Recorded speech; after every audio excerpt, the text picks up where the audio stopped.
and welcome to another episode of Into the Minds of Madness, the horror movie podcast where we cover the classics, the just released, the oft-forgotten gems, and the absolute train wrecks. Ooh. I am your scaredy cat, Paul McWhirter, and sitting across from me, your horror aficionado, Chris Dicker. Hello there. How you doing? Oh, very well. Very well. We are at the business end of Stephen King month. Oh, yeah, it's getting there. Actually, we're at the end. This is the last one. Ooh. Yeah. Until the big one. Yes. Yes, until what this entire month has been building up to. The premiere of the new It film. Yes. The new remake. That's going to be, let's hope it holds up. Yeah. Well, it's the first time it's going to be on the big screens. Yeah, true. We just watched the TV miniseries. Indeed. We're in the middle. We've just stopped. We've watched the first half of the 1990 It miniseries. Oh, man. So we watched episode 1 of 2, pretty much. So where are we up to in the story? I guess we're like literally smack bang in the middle. The kids' stuff is all done. Pretty much, yeah. It's kind of hard to tell where we are at the moment because it does kind of change up a few things from the book. So I guess we're in a lot of ways we're both at the end of the book and at the start of the book. Yeah. So all right. In case you're not familiar with, I call it a classic. Others don't refer to it in such kindness. I can see why, but we'll get to that. Yeah. I'll just do the usual. Read off this the synopsis here. Stephen King's classic comes to life in this terrifying miniseries. October 1957. It awakens, and the small town of Derry, Maine, will never be the same. Stephen King brings to life every childhood fear and phobia as 7 children face an unthinkable horror which appears in various forms, including Pennywise, a clown who lives, hunts, and kills from the town's sewers. Years later, the surviving adults who were brave enough to return to stop the new killing spree, this time for good. Okay. No fun little quotes this time, unfortunately. Oh, that's a shame. Yeah, this movie doesn't get much love in the special features and not much exists from it. Well, I guess I keep calling it a movie. It's not a movie. Yeah. Miniseries. Well, I guess you did mention as well, you have the Blu-ray copy there, that it's a pretty damn good version of it. It's colored quite nicely. Yeah, I'm shocked. Like, I've watched it on DVD, and like the old DVD where we were up to would now say, please flip disc. Oh, yeah. But this is like, the colors are really vibrant and just really crisp and clear. It's still in the 4:3 ratio, but which is kind of nice. I can recommend spending like the $15-20. I'll get this on Blu-ray because do it justice and watch it like this because so far so impressed. The sound, everything about it, just really clear. Yeah, not often you see that for a 1990 miniseries. Yeah, exactly. Yeah. So where do you want to start with this movie? All right. Do you like it so far? I do. Good. I do like it so far. Because, I'm coming into this with a lot of love. Like, I love this miniseries. For all its faults, I love it. Yeah. It ticks so many boxes for me. And to me, it's the Stephen King film. Like, it gives me that Stephen King, like, with the kids. That feeling, Like, there's, like, they're facing something big, but they're still they're not, powerful beings. They're children. Yeah. Yeah, I don't know. It's one of those ones that's hard to explain. Like, why do you like horror? It's like, I don't know. This ticks a box for me. Yeah. Well, I mean, I guess right from the start, I was on board because I found out that the young Bill is played by Bastian from Neverending Story 2. So that's straight away, I was like your favorite movie. Yeah. The Neverending Story series is one of my favorites. Yeah. Honestly, I was at the Bald-Faced Stag a couple of weeks ago on a Thursday night. Because the Corbus guys were DJing there. So I just went to hang out. And Neverending Story was being played on the TV there. So I was just standing there like next to the DJ booth. So I was just listening to music with Neverending Story, the first one, on the TV. Perfect. And heaps of people kept coming up to me and being like, are you all right? I'm like, I could not be better. Look what's on TV. Yeah. It was fucking great. That's too perfect. Yeah, so, I mean... So this already ticked the box for me. Having the main character as an actor that I'm very well aware with. You're following Bastian take on It. Like, that's pretty cool. Yeah, pretty much. And I didn't even connect the dots. Like, I remember watching it the first time. Like, who is this kid? I've seen you somewhere, but I never bothered to look it up. Yeah. But yeah, That's I think it's the thing I like most about this is like it's a strong cast with the kids. Yeah, They're yeah, really good. I agree. Like, and Ben's my favorite. Mm, Ben's definitely my favorite. me too. Yeah, I relate with Ben way too much. yeah. Maybe I love Ben. It may have had something to do with me being a chubby loner as well. Yeah. But yeah, I've got a real soft spot for Ben. Yeah. Oh well, I really like Eddie in this as well. There's something about Eddie that I really like about the actor. Maybe I don't know that it might just be like he's quite earnest. Yeah, I don't know. There's just something about him that I'm really jiving with. They all do it well, and even like the bullies that like. They may not be like there's a stereotypical bully. Yeah. But at the same time, like it's still any other child actor would probably be cheesy. It probably would come off weird because there's a lot of emotional kind of stuff that they've got to tap into. Yeah. And actor playing Bill does a really good job. Man, yeah, because as soon as I realized it was him, I was like, this is gonna be good because there's there's a few moments in Neverending Story 2 that are like quite about like despair and things like that. Yeah. And, I remember it being a very heavy series. Yeah, at times for kids. Well, I mean, this is one thing I was thinking about. Like, just to go off topic, just real quick. That's all right. I noticed this. I speak about this to some people a fair bit. Like around that time, there was Neverending Story 1, Dark Crystal, Labyrinth. Even I mean, that's a little bit earlier. I guess it's around the same time. Around that kind of. Those movies are so fucking dark. I can't watch Dark Crystal. Crystal. And then, so you get like Neverending Story 1 and 2, and then Neverending Story 3 is but when the mid-90s hits and kids' movies change a lot. And that's when Rockbiter's son, Falco, like everybody comes into our world instead of humans going to. Because I can't say I've seen 3. I've seen 1 and 2, but I haven't seen 3. Jack Black's the bully. Get fucked. Yep. Yep. Oh. Honestly, yeah. So it's just this weird thing. So, but there's so many heavy moments in that Neverending Story 2 where he get with this actor, Jonathan Brandis, his name is, where he gets to emote a lot. Yeah. Like he a little choked up. He's not. Yeah, he's pretty good, isn't he? He got me. There are some moments where you can tell he's really pushing it, and it's just kind of like. I think it could be like the whole they're forcing the stutter. Oh, the forcing of the stutter too. I think that might hamper him at times. Yeah, because sometimes the stutter's really good. Yeah. Sometimes it's that's funny. Oh yeah. Like if I was around, I could not help myself but laugh. Like, especially adult Bill. Adult Bill. Oh my god. Promise me. I love you. We shouldn't laugh at someone's speech impediment, but fuck. Yeah. Oh, it's pretty bad, isn't it? It's pretty bad. One thing that kind of rubs me weird is that Bev isn't a redhead.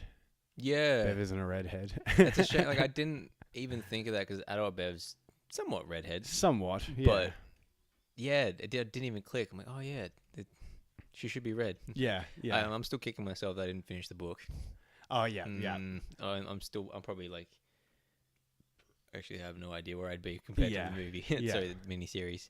But, yeah. I think they, for what it is, they kind of, from what I remember, they've stuck pretty close to the source material. Pretty close. And when they've had to change it, they've done a little reference every now and then. Yeah. A little,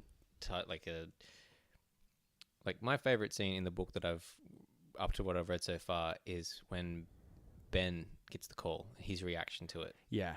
And going to the bar, speaking to the barman. It's all from the... So we might as well quickly say as well that the part where we're up to, so... We've been introduced to all the adults through the phone call. Yeah, they're all getting the phone call throughout this. And we've gone through all of the kids' storyline. Yeah, all the way from them like meeting each other. Yeah. And then discovering it, and then conquering and taking on it. Yeah. So that at this stage, we've seen the kids. They think they've stopped it. They haven't killed it, but they've stopped him. And you see them make the pact, and that's kind of sets up the next half, I guess. Yeah, yeah. So they're all now, I guess all 6 of them, because Stan's killed himself. Yeah, spoilers. Well, if you read the book, Stan died real early. Yeah, so. he died real early, and that's literally only just happened in this. So that's why when I was saying before, we're kind of at the end of the book and at the beginning. Yeah. Because Stan's death was the first thing after Georgie. Yeah, which is the very, very first thing. So it's it's a shock if you read the book and it's like, hey, well, this is all over the place, but it makes sense for a TV. Like they needed the cliffhanger ending. Yeah, they needed the big shock. Yeah, and like they are doing it relatively linear.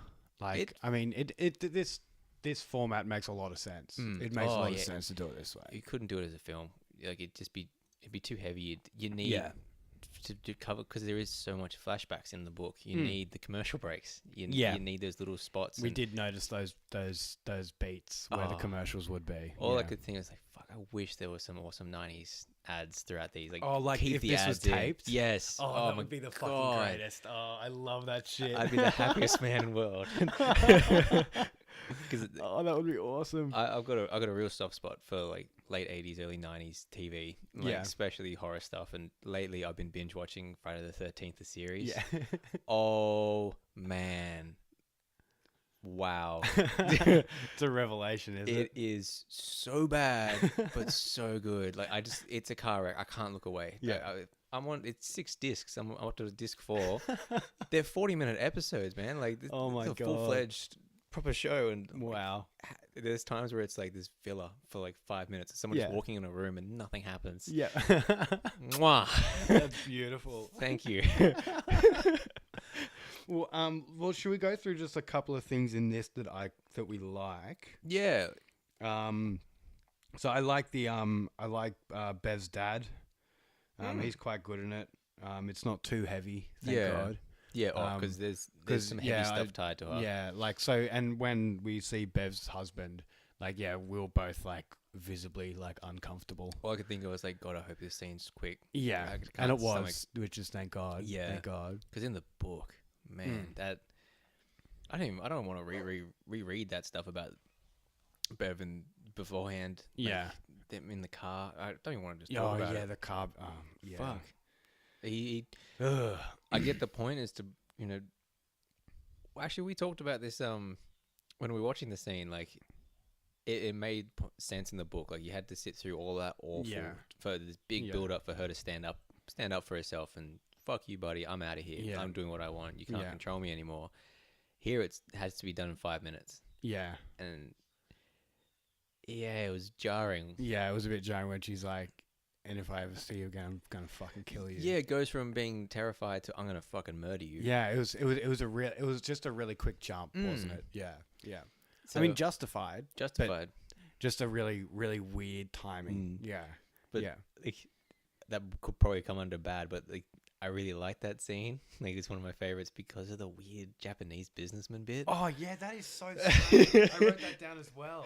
Oh my God, that is so weird. Like it's so weird. The pauses are just like a little bit too pregnant for it to be like, it's uncomfortable. It's like timing. They forgot to write it. Like they forgot, like, oh shit, they've got to have a meeting. Let's have them walk down this really long sweatshop. Yeah. Meet a bunch of quiet, stern-looking Japanese businessmen. Yeah. Say something, no response. Then she bows. Then one dude looks at the camera. Like, do I bow now? Like straight down the barrel. Yeah, jibbing like crazy. Like, and is this the time? Do I do it now? Do I do it now? Do I do it now? Yeah. And the other other 3 guys, whatever, they all bow. Yeah. And then there's a shot of her looking at them. And then it's the next scene. Yeah. It's just really fucking weird pacing. What just happened? Oh, that's right. And then it just cuts to them post-coital. Yeah. Yeah. Yeah. and there's like a big bunch of roses on the bedside table. Oh, like, man. So like she finishes like he gets out of bed to go get a drink and she just like leans over and like smells the roses. Like I love, like, it's like same with Abominable Dr. Five. It's like I love seeing like the different decades version of luxury. Oh yeah. And like, fuck, 90s was luxurious, mate. Yes. Oh man, it's disgusting. So weird. So much gold and white. So strange. There's a fireplace in the bedroom, but it's not on the wall. It's like in the center of the room. Yeah. And, it doesn't really make any sense. It's champagne flowing everywhere. Yeah, exactly. I'm surprised there was no sax. Like, exactly. And, there was so much more wind in there. Yeah. Well, one other thing that we laughed quite heartily at was when Ben dropped off the haiku to Bev's place. Oh yeah, and he's like hiding behind. Oh man, like that hiding spot. But like, it's not even shrubbery. It's like 2 weeds. Yeah, it's 2 weeds. He's hiding behind. Like, and Ben's not a small kid. Like, no, they call him fatty, but he's not that fat. But he's not small. Yeah, exactly. He looks like he enjoys a meat pie or two. Like, Yeah. Oh yeah, for sure. And then when they're building the dam, there's a montage. And that song played. I Shazam the song. The impressions. It's all right. that was a beautifully terrible scene. That wasn't it? It just is like the cringe. The cringe. There was a fair bit of cringe in this, wasn't there? Yeah. We're watching something from the 90s. There's gonna be some cringe. Yeah. And it's TV stuff too, so it's even that kind of that rung slightly below. It's like it's so like almost heavy-handed. It's like it's almost Batman 1966 level at times with the camp, and it's restraining itself so much. Well, but I am really happy after they built the dam. Officer Nell was in there, the Irish cop, and I fucking love his character in the book. He's great. So I'm so glad they put him in there. I'm so glad they put him in there, and they're just sitting there like all nice and serene. Ben's about to tell them like about the photo album and Pennywise and stuff, and then suddenly it's all broken up because of Officer Nell coming in. Or to talk. Yeah, exactly. Yeah. Get out of here, you kids. It was so great. I love that bit. That was so good. But then we've got I wanted to talk about the opening credits as well with the photo album. Photo album? Like it was, as the opening credits were going through, it was just going through the photo album, and then it finished on the cinema, the theater. Oh yeah. Yeah, so like it went from the old picture, like with it at its height, and then it faded into the 80s. Yeah, and it was all run down and stuff, which is what I really like, because when Ben's driving in to Derry, he's talking to the cab driver, and the cab driver's been there his whole life, and he's talking about how like the palace has been I'm not sure if it's been bought out. It's like been abandoned, and like they're just like holding it steadfastly, like not letting anybody sell it, kind of thing. And they mention that in like the taxi driver mentions it to Bill on the way in. So that was a really nice touch. Nice. I really like that touch. They do, when they can't stick to it, they do put a little bit. They do just a little nod. Yeah, that's like a good few pages that they're talking about that as well. Yeah, so it's really cool. I really like that, and it's just the cab driver telling him how much the place has changed, obviously. And that's like, you can see why they can't. There's so many scenes where it's like, where is this? But you remember it was like 10 pages of description. Yeah. Really, that's a shame they can't have that. Yeah, but, exactly. Yeah. And it's TV. Like, yeah. That's what I remember. A lot of people would go like, it's bad because of this and because of that. So cheap looking. It's like, it's fucking TV. Like there's so many more restrictions compared to movies. Like there's no R18, especially in the 90s you're not going to see an episode. Especially not on TV. Like something like Hannibal would never something like Hannibal would never fly on. No way. Back then. So, well, speaking of the theater as well. Yeah. When they're all in there watching the werewolf.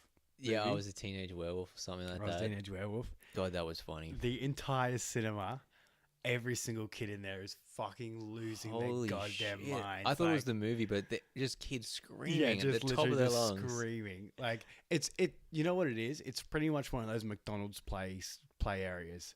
Oh, where 100%. It's literally just kids just fucking shrieking at the top of their lungs. Throwing no one's eating popcorn. No, they're just throwing it. God, you'd hate to be one of the guys who works there. Yeah, I know, right? Mate, oh, God, Usher's probably... I could just imagine like a zombie movie. They just attack as soon as an adult comes in. Get away. They better be getting paid well for that shit, because I wouldn't be cleaning that fucking place up. It looks like a fucking movie marathon. I just got an image of the poor, sad popcorn maker sitting there making popcorn, knowing not a soul is going to eat it. They won't even taste my art. Sorry, popcorn art just really got me. That's great. Sad violin music playing. Yeah, exactly. Yeah. Oh man, that's awesome. All right, so let's jump ahead a bit. And we'll something that was in the book but not in the film, which makes a lot of sense, is the underage sex scene. Oh wow, we're jumping straight into that. Yeah, we got to address it. Yeah. I haven't read this scene. You the only one who's got I've up read to it. Yeah, so that it's quite close to the end as well, which is what it. It's fight almost is at the end, isn't it? Yeah, right at the end of the book. Okay. And it makes it. Yeah, because it's so close to the end as well, it almost feels like Stephen King's written it in there as like almost like a triumphant moment. So it's kind of weird, and it's like.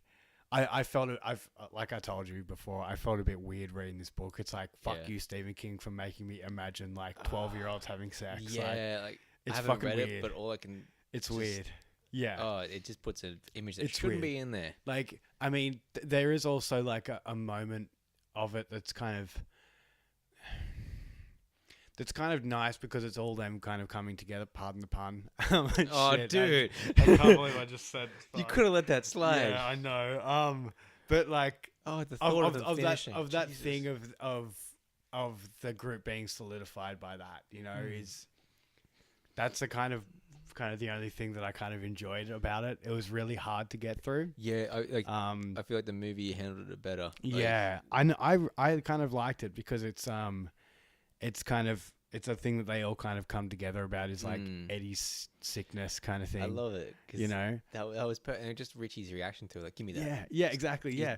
And I was saying to you as we were watching it, I'm not sure if it gets passed around in the book, but I know for sure Richie takes it. He's just like, give me some of that. I want to try some of that shit before we go and face this monster thing. Like, but then it gets passed around, and every single one of them have a part. Yeah. I really like that moment. Me too. Like that's a kid thinking. Like that's like, this will work. Yeah. Like, if we do this, we'll be brave.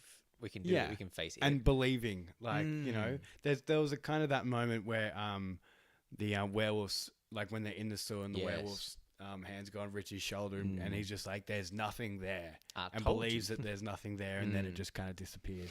So they kind of didn't really go. Well, they do mention it a little bit about believing. Yeah, they I think they just know that, like, now they understand that you got to, because Eddie, the way they take down it shouldn't work. Because Eddie comes up with his inhaler and says, like, "This is battery acid. This is battery acid. Take it," and just and it works. It burns Pennywise's face, which is another.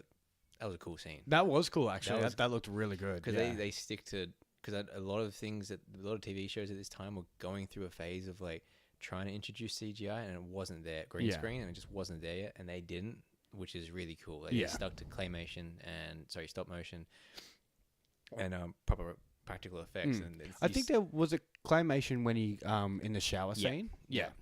That's so cool. That was cool. The rips up. But yeah, he's touching. For some reason, actually, I wrote down it reminded me of Gumby. Oh, whoa, yeah. But it's cool. Like, he does the battery acid thing, and his face melts, and that was really cool. Yeah, they did that really well. But yeah, when I first saw that, I'm like, that makes no sense. Like, Eddie's breathing in battery acid. Yeah. But yeah, it's an unexplained thing. But it's like, because that happens in the book as well, and it's kind of like a thing of like, oh well, if it's almost like Eddie's thought process is, well, if this helps me, I believe that this works. If I believe that this works and this helps me, then it's going to help me against it as well. Like, almost like it's good for me, so it's poison for him. Almost like he kind of has that thought process. That's good thinking. Yeah.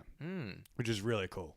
Yeah, and it takes him a while to, like, because some of them are getting attacked and he's just like standing there. Yeah, and then it finally kind of comes over him and he rushes in, and kind of thing. So great because it's the little guy. Yeah, exactly. That's why I really like Eddie. Yeah, There's something about Eddie's arc, like especially with his mum. Yeah. In the book where, because she's like got such a hold over him, when he finally breaks that, it's like, fuck yeah, Eddie, do it, man. Yeah. Do it. Like when he's in hospital after Henry breaks his arm, so there was nothing about the broken arm thing because that comes back a fair bit, like when he's an adult as well. Oh really? Yeah, so and when he's in the hospital and his mum like tells everybody to go away and stuff, like kind of like what happened when you first meet her, and she's just like, you don't want to be hanging out with those. That kind of happens when he's in the hospital. Good can come from it, as she says. Yeah. Which is like, so Eddie's arc, I just love. Most of their arcs I really like. Yeah, but they skip Stan with his birds. He talks about being an ornithologist. They bring it up in the second half. They do. They have a flashback. Okay. All right. Cool. Yeah, because that's the only other thing we haven't seen is Stan's flashback. If he has one, because he was like, that was kind of more. Well, there is one. Yeah, that's what we're saying with the bird thing. But we do kind of see them taking on it through Stan's flashback, kind of.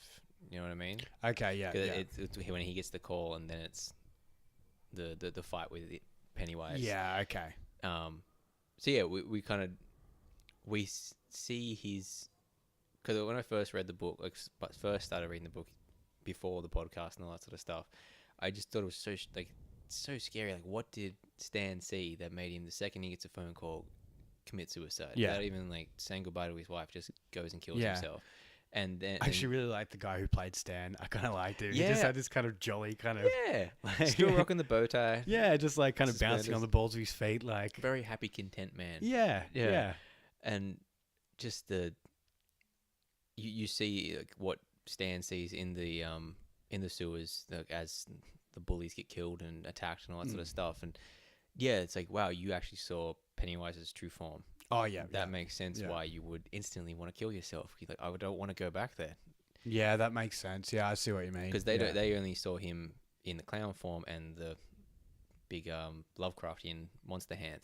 Yeah, yeah. They didn't see him in the full thing. So yeah, that kind of answered my question. Like, Yeah. what was so scary for him? Yeah. Well, yeah, there was one point, like, one thing that I'm kind of a little bit annoyed about is the fact that there's no Neibolt Street house. See, I don't think I got up to that in the book. Okay, because Neibolt Street is actually where Richie meets the werewolf, and he's with Bill. Right. That's a fucking great scene. Yeah. Yeah. So I saw that house in the trailer, and I was like, "What is that?" For the new movie. Yeah, the new movie. Yeah. Is that creepy house? Yeah, that's the creepy house. 'Cause I'm like, yeah. I don't remember that at all. Like, yeah, you know that moment where you see like the balloon kind of like disappearing past his face. That's for sure 29 Neibolt Street. No. For sure. Cool. And I adore that scene in the book. So Right. I'm pretty disappointed that it's not in this. Because they rushed it. Yeah, They like had to yeah. rush So it in instead this. of like he rips on Henry and then has to clean up because he was in the cafeteria. Has to clean shit up. So he goes Yeah, he knocks downstairs to his- the basement. Knocks his lunch into a teacher, and the Yeah. teacher loses his shit. Yeah, so he goes down to the basement, and that's where he meets Pennywise down Teen there Wolf. instead of at 29 Neibolt Mm. Street. So I just don't get why they gave him a varsity jacket. that's It's like, is that in the book? that's in the book. Oh, yeah, they damn. talk about 'Cause it in the I'm book. just like, if you're trying to make him not look like Teen Wolf, don't give him And- a fucking varsity, yeah. like a red varsity jacket. Yeah, and in the book as well, it actually he gets close enough to it that it's actually got Richie Tozier, like his name on the varsity jacket as well, which is Ooh, cool. That's Yeah. a nice little. Yeah, yeah. What did you think of the werewolf effect though in this? Wasn't bad. Not bad for It was TV okay. werewolf. Yeah, it was okay. I've seen worse in actual feature-length films. Yeah, I've so, seen like, worse. I have seen much worse. Oh man, have you Yeah. seen like the Howling sequels? Holy shit! Oh, really? Those are some bad werewolves. Oh my god! There's one called the Marsupials, like number 5. Oh, really? It started so strong and then it ended so terrible. God damn! Oh, that's great. There's only one good movie in that whole series. It's blows my mind that there's more of them. Well, I'm not sure. Did we mention fucking Bill's horrendous haircut yet? Oh my god! That should have been the fucking headline, really, when we first started. Yeah, this true. That's exactly what we should have talked about. What the fuck is it? Is older Bill has one of the fucking weirdest, craziest like mullet ponytails. Mullet. It's exactly what it is. It's a mullet ponytail. It's a mullet ponytail. It's like yeah. down halfway his back, the ponytail. We're looking at it right It's now, so- actually. Yeah, we're staring at it right now. But it's short at the front. Yeah, it's so fucking. It's such a weird haircut. It always puts me off when I see a grown man who has a normal job. Like right now, he's just in a suit and tie. Yeah, Why do you have long hair? like business metal guy. yeah. yeah. It always puts me off. It's like, Yeah. grow up, hippie. Yeah, exactly. Yeah, Get Yeah, a fucking haircut. yeah. It actually kind of reminds me of a little bit of Riding the Bullet. Mm. The like the weekend hippie. Oh yeah. Like- The weekend hippie. Yeah. That's probably the only good thing in that movie. I think it's the only thing that made me weekend hippie. smile. Yeah, weekend Everything hippie. else is just like there's bile in my throat. Yeah, exactly. Oh. I was hoping for a good David Arquette movie, but Yeah, no. I don't think there has been one. I don't think there has been one. Shots fired. Yeah. Take that, David Arquette. He's probably too fried out of his mind to even Yeah, know he what's couldn't going care. I on. don't think he'd fucking care less. I really don't blame him either. Is there anything else you really loved in this? I'm liking Tim Curry's performance. I wish there was a bit more of it Mm. at the moment. Yeah, which might sound like a cop out, but it shows a good performance when you're just like, I want more. Yeah. I want more. Yeah. And for what we get, because he's the reason I picked it up as well. Because everyone says that as they were kids, they were scared of this movie. Yeah. And I was scared of it, but I never saw it. All I ever saw was a shot of him when he's about to kill Georgie in the drain. And I remember just being terrified of the drain near at the end of my street as a kid. I just wouldn't go near it because like there's a fucking clown down there and he gonna get me. I actually think we talked about that story on the very, very first episode of this podcast. Yeah, I'm pretty sure we did. Yeah. So like, I never really wanted to go back to it. I don't know. I never really thought I'd want to watch it. And then growing up knowing who Tim Curry is and seeing, oh man, just Tim Curry. Like, something about that dude. I want to watch. He could talk. He could talk to me about nothing for ages, and I'm just like, that's beautiful. Keep speaking. Yeah. Can you laugh a bit for me, please? Well, yeah, I don't have anything bad to say about it at the moment. I mean, we are only halfway through. I guess the only things that I'd have to say about it are just the kind of 90s TV overacting is it isn't bothering me, which is one good thing. That's the main thing. It's not bothering me. Because like it's just a bit cheeseball. Some of it, I love and it so I'm really much. liking it. Yeah, like there are some that are just like, this is painful. This is painful TV, but this is that nice balance of campy, bad writing, child acting. Trying to do a bigger story with a tiny budget. Like we do have some I guess some things that I'm like seeing more of Ben as an adult, John Ritter. I'm excited to see that. That's fun. Who's fucking hamming it up in his earlier scene. We should, and we talked about that as well, how it doesn't have Ben's getting the phone call, which is a part of the book we fucking love. I think we started to talk about it just before, but like that is, from what I've read, my favorite bit because it's so strange and it builds Ben's character. Like it makes me like him more because he is into weirder things. Like he's something about him, and this whole. I like the perspective of this segment in the novel. Like it's from the barman interacting with him and just taking on this impression of. So you don't actually Ben doesn't, from what I remember, doesn't actually really tell him what's going on at all. No, he doesn't. No. But my favorite bit is the just he says, the bartender says something like I've never seen him look that way. Like he looked like he was gonna kill himself. That's right. The waitress says that he looks like he doesn't look at like she says he looks like somebody who's dead. He looks dead. And it's like, pretty sure he's on his way to be either killing himself or doing something he really doesn't want to be doing. Yeah. Like he didn't look himself. Like and the way they express that, like how Ben deals with it, is so cool. Yeah, like, just so weird. Yeah, and just I love how friendly the waiter is as well. He's just like, evening, Mr. Hanscom, what's going on? Like, because he knows that Ben will fly in from wherever he's living at the moment. No matter where he is, whether he's in London, he'll always fly back. He'll be at that bar between every 8 and 9 p.m. He'll be at that bar. He said that every time he heard the door open, he'd look up hoping it was him, kind of thing. Yeah.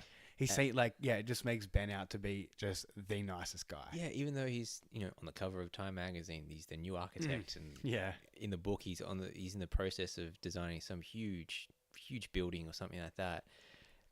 Yeah, he just did the BBC building. Yeah, or that's something right. That. And it's based off the library. Yeah, the library. Yeah, like the that's right. sunlight in the library. Yeah, which I love that. But the way he deals with it is that he's got this drinking technique where he gets a stein filled up with wild turkey. Yeah, and does he shoot lemon in his eye or is in his nose? I'm pretty sure it's in his eyes. I think so too. Yeah, squirts lemon into his eyes and then skulls as much of the wild turkey as possible.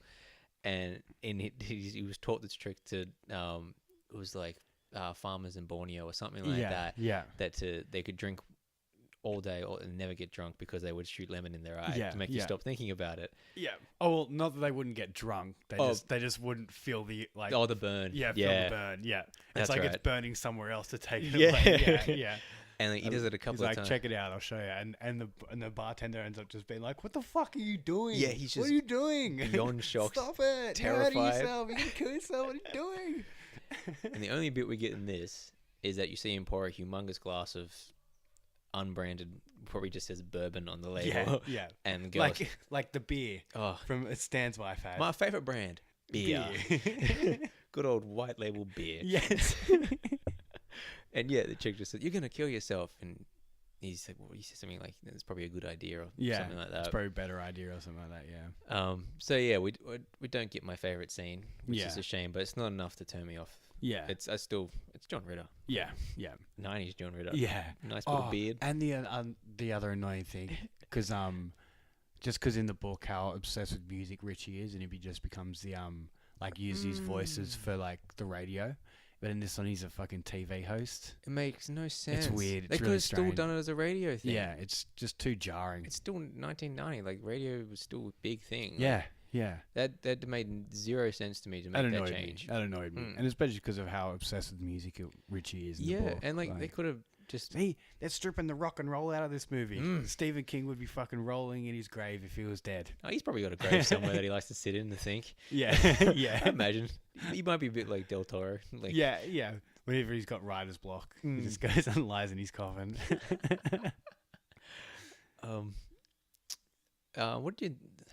We spoke about this, the bullies, a little bit.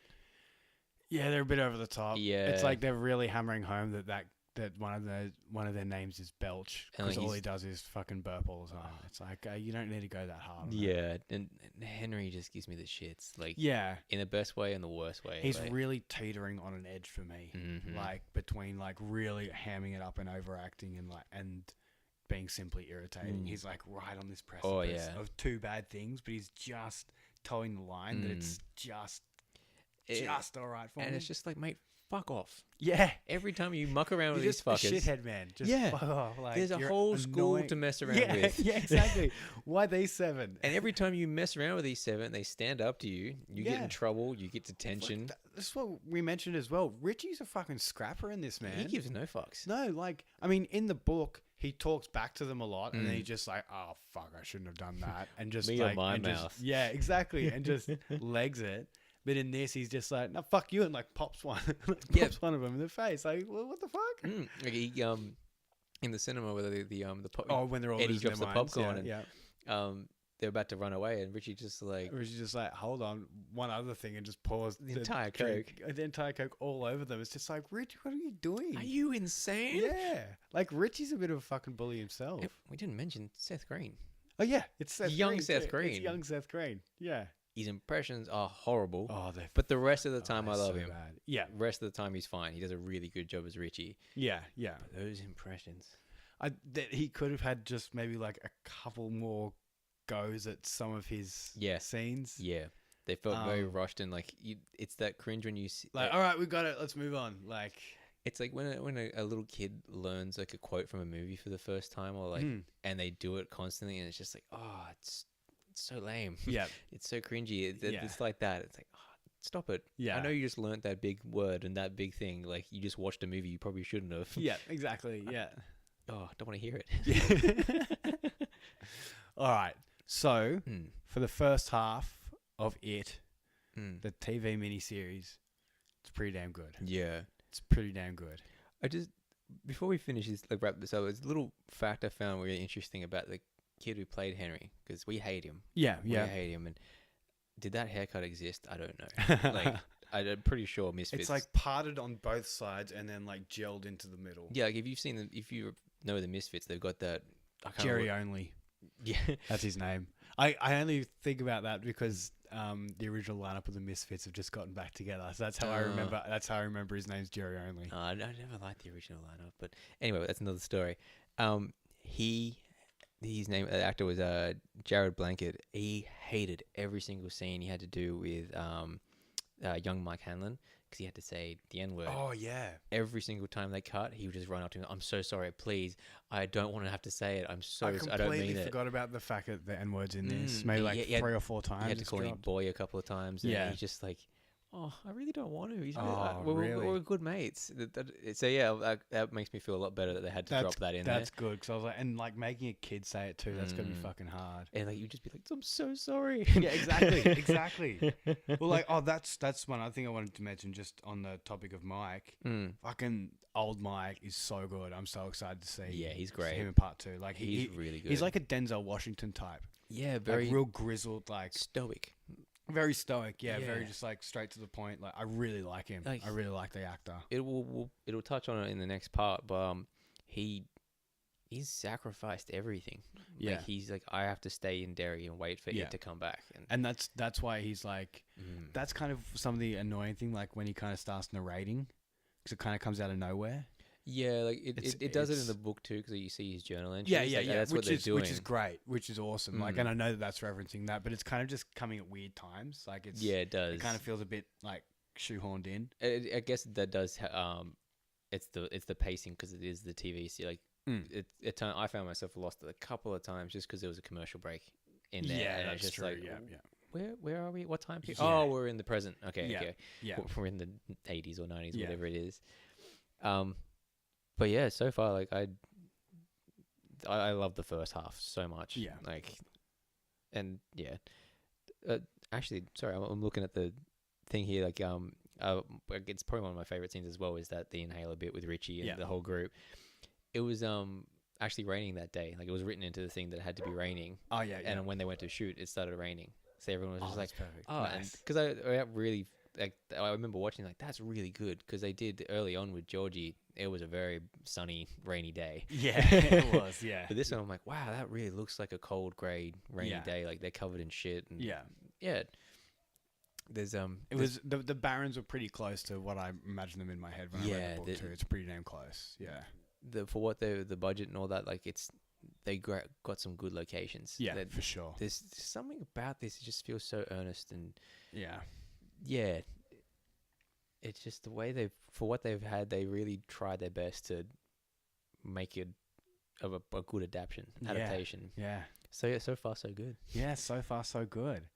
All right. Well, we should probably leave it there, because we are about to hit part 2 up right now. Yes, indeed. So we will see you guys later on in the week, or maybe next week. I'm not sure what the scheduling for release is. Who knows? But part 2 will be out in the next few days. We'll see if it floats. Yeah. And then we will be back the week after for Proper It. Oh, it's exciting. So thank you once again to Gay Paris for our theme song, Ash Wednesday Boudoir Party. Download it on Unearthed or get their album. It's damn good, as we always say. If you want to hit us up at itmumpod, ITMOMPOD @gmail.com, and at itmumpod for Instagram and Twitter. And then just search for us, Into the Minds of Madness, on Facebook, and hit us up. Yeah. Hit us up. Let us know some stuff to do after Stephen King month's wrapped up. Throw us a like or two. Yeah, if you've got a craving to hear us talk about something, or if you got something that might tickle our fancy, something I may have not have heard of, or give us some suggestions. Yeah, chuck something our way. I'm open for a challenge. Yes, and we will probably be having some guests on in the next couple of weeks. So let's just forward sizzle that, just to make sure that everything's confirmed. And which should be exciting. So we'll leave it there for this week, and we'll be back with part 2 of it. With all that mullety goodness. Yes. Oh, Bill's mullety goodness. Rest in horror. Rest in horror.